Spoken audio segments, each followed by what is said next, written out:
Hello students, युक्ति education foundation पे आपका स्वागत है।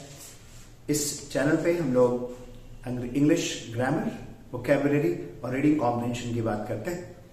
और अगर आप एसएससी का या बैंकिंग का या किसी रेलवेज का या किसी इवन कैट का प्रिपरेशन कर रहे हैं तो उस पे जो इंग्लिश ग्रामर है, खास करके इंग्लिश की वोकैब, वो आपके लिए बहुत ही इंपॉर्टेंट रोल प्ले करता है। ये बात आपको मालूम है। तो हमारी कोशिश यहाँ पे होती है कि भाई ठीक है, इंग्लिश ग्रामर तो हमने रोल पढ़ के कर लेते हैं, वो कैब में थोड़ी सी मुश्किलें आती हैं। और वो कैब में मुश्किल जो आती है वो इसलिए कि हम चीज़ों को ज़्यादातर समझने के बजाय हम मगअप करते हैं, यानी कि उसको आप क्या करते हो, क्रैम करते हैं। ज़्यादातर स्टूडेंट्स क्रैमिंग करते हैं। तो क्रैमिंग से क्या होता है ना कि वो फिर आपको जब ज़रूरत होती है तो और हम इस्तेमाल में नहीं ले आ पाते हैं।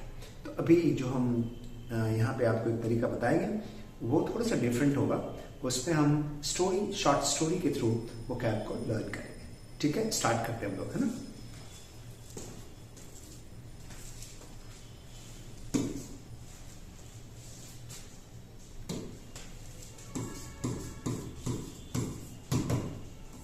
एक शॉर्ट स्टोरी में लिखता हूं। एक बहुत जरा सी छोटी सी बात हमने करी, छोटी सा 2-3 लाइन का एक हम पैरट लिखा हमने। अब आप यहाँ पे देखो, Mona was not only a prolific author but also an avid reader. ये सेंटेंस यहाँ पे खत्म होता है। अब इस पे हम ग्रामर की बात नहीं करते, हम इसमें वोकैब की बात करते हैं। नॉट ओनली बट ऑल्सो, सिर्फ ये नहीं वो भी। जैसे आप बोलते हैं she is not only a politician but also an industrialist. Naveen Jindal is not only an industrialist but also a politician. इसमें क्या बात करते हैं? तो अब उसी तरह हमने लिखा not only an author but also a reader. अब author कैसा? Prolific, a prolific author. Reader कैसा? Avid. तो ये दोनों एडजेक्टिव हुआ जो रीडर को क्वालिफाई कर रहा है, ये prolific हुआ जो ऑथर को क्वालिफाई कर रहा है, दोनों नाउन है। तो ये दो वर्ड्स को हम लर्न करेंगे। ऑथर कैसा है? प्रोलिफिक है। तो प्रोलिफिक का मीनिंग क्या बनता है अभी मैं आपको बताता हूँ।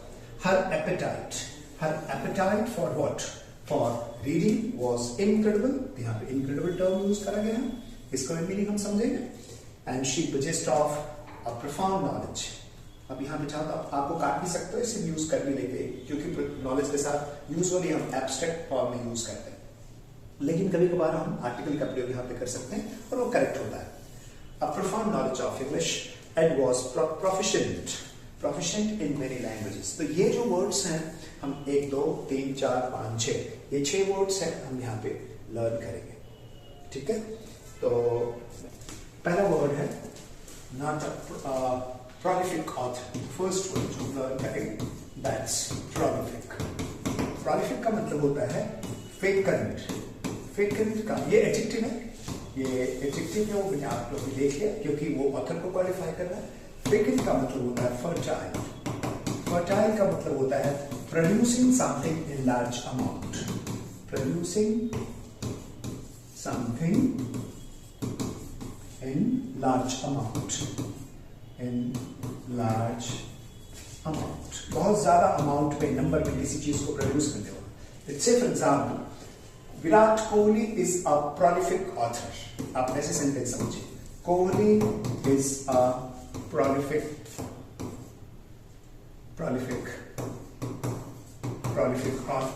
Cricketer, player. कोहली तो प्लेयर है साहब, तो प्लेयर। प्रोलिफिक क्रिकेटर या प्रोलिफिक का मतलब क्या होगा मालूम आपको?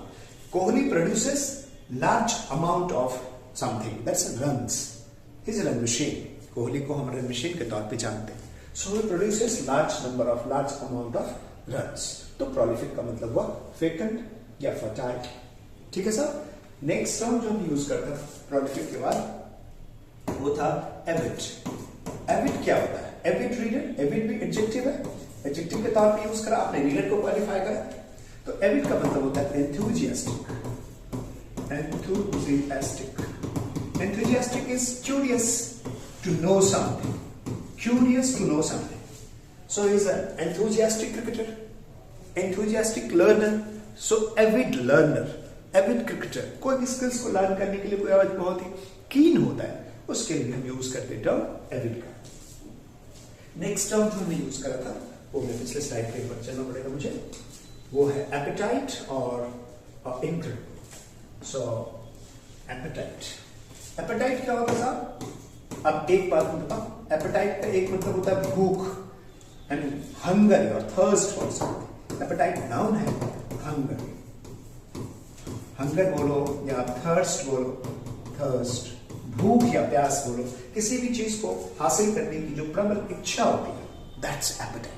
जैसे हम कह सकते हैं his apatite for learning is incredible. Apatite for learning मतलब उसको जानने की जो भूख या ललक, जिसको हिंदी में हम ललक बोलेंगे, वो ललक है या भूख जो है वो बहुत ही ज्यादा इनक्रेडिबल है। और इसीलिए हमने एक टर्म यूज करा इसके ठीक बाद होना के लिए, दैट्स इनक्रेडिबल। और इनक्रेडिबल का मतलब हो जाएगा साहब, ये भी एक एडजेक्टिव के तौर पे यूज होता है इनक्रेडिबल। इनक्रेडिबल का मतलब हो जाएगा अमेजिंग या एक्स्ट्रा ऑर्डिनरी, अमेजिंग या एक्स्ट्रा ऑर्डिनरी, एक्स्ट्रा ऑर्डिनरी, इसको बोलेंगे इनक्रेडिबल। आप बोलते ना India is a land of incredible places, incredible India एक आपने स्लोगन देखा होगा, तो incredible India. Taj is an incredible monument, तो ताज एक इनक्रेडिबल मॉन्यूमेंट है। Aishwarya Rai is a woman of incredible beauty, Aishwarya Rai को इनक्रेडिबल ब्यूटी के तौर पे जाना जाता है। तो इस तरह से हम इनक्रेडिबल का इस्तेमाल करते हैं साहब। तो इसमें हमने 4 वर्ड इस पर डील कर लिया, प्रोलिफिक, एविड, एपेटाइट और इनक्रेडिबल। एक बार मैं और बाकी के 2 वर्ड्स देख लेता हूं, प्रोफाउंड एंड प्रोफिशिएंट। तो प्रोफाउंड एंड प्रोफिशिएंट, एक स्लाइड और लेना होगा मुझे। प्रोफाउंड, प्रोफाउंड एक टर्म होता है शैलो, प्रोफाउंड भी एडजेक्टिव के तौर पे हम यूज करते हैं। प्रोफाउंड का मतलब होता है डीप, नॉट शैलो। शैलो एक टर्म आपने सुना होगा, शैलो का मतलब होता है छिछला। जैसे एक स्विमिंग पूल है, मान लो एक हमने स्विमिंग पूल बनाया ऐसे, तो आपने देखा होगा ना कि एक तरफ से स्विमिंग पूल जो होता है ना शैलो होता है, ये शैलो साइड होता है। शैलो छिछला पानी होता है, 1 फीट 2 फीट होता है। दूसरी तरफ मैं थोड़ा सही से बना नहीं पाया इसको, ये उल्टा बन गया, इनफैक्ट ये ऐसे बनता है, मैंने उल्टा बना दिया, ये ऐसे बनता साहब, ये इस तरह, कुछ इस तरह, ऐसे ऐसे ऐसे ऐसे, ये देखिए। अब ये जो शैलो साइड है, ये पानी, इसमें पानी है भरा हुआ, ओके गुड। अब देखिए ये जो है, ये वाला साइड है, ये ऐसे जा रहा है, इसमें क्या है 6 फीट पानी, 6.5 फीट पानी है, और इस तरफ आपको 1 फीट के आसपास ही पानी मिलता है।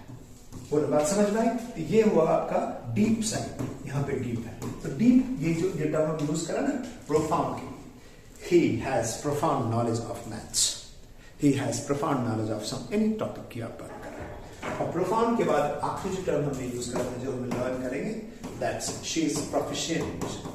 प्रोफिशिएंट क्या होता है साहब? स्किल, ये भी एडजेक्टिव है। प्रोफिशिएंट, स्किल मतलब adapt, adapt. He is proficient in many languages का मतलब क्या हुआ? वो कई सारे लैंग्वेजेस में उसने महारत हासिल कर रखी है। तो एक बार हम स्टोरी पे वापस चलते हैं।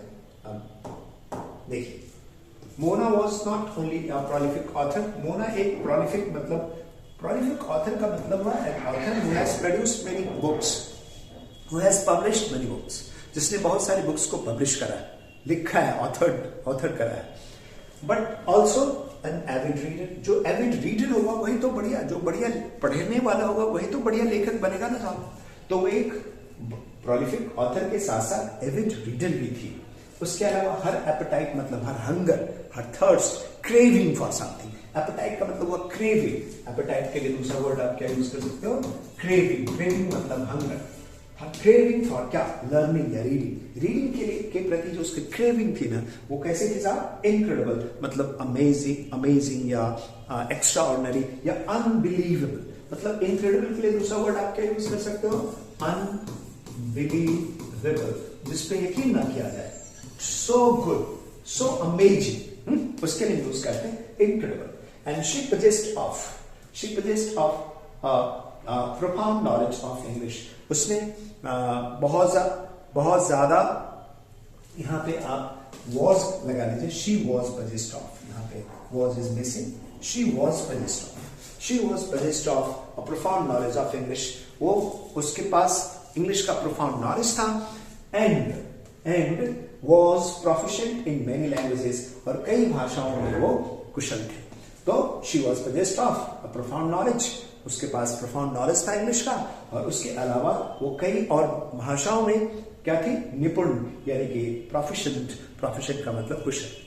आज के लिए बस इतना ही है। मुझे यकीन है कि इस तरीके से आप जो vocab लर्न करेंगे, इसमें हमने रटने की कोई बात नहीं करी है। आप देखो हमने कहीं को रटने की बात, मगअप करने की बात नहीं करी है, ठीक है। आप स्टोरी को एक बार फिर देखेंगे, जो हमने वर्ड लिखा है उसको आप रिवाइज करेंगे और ये आपको याद रहेगा। Thank you very much.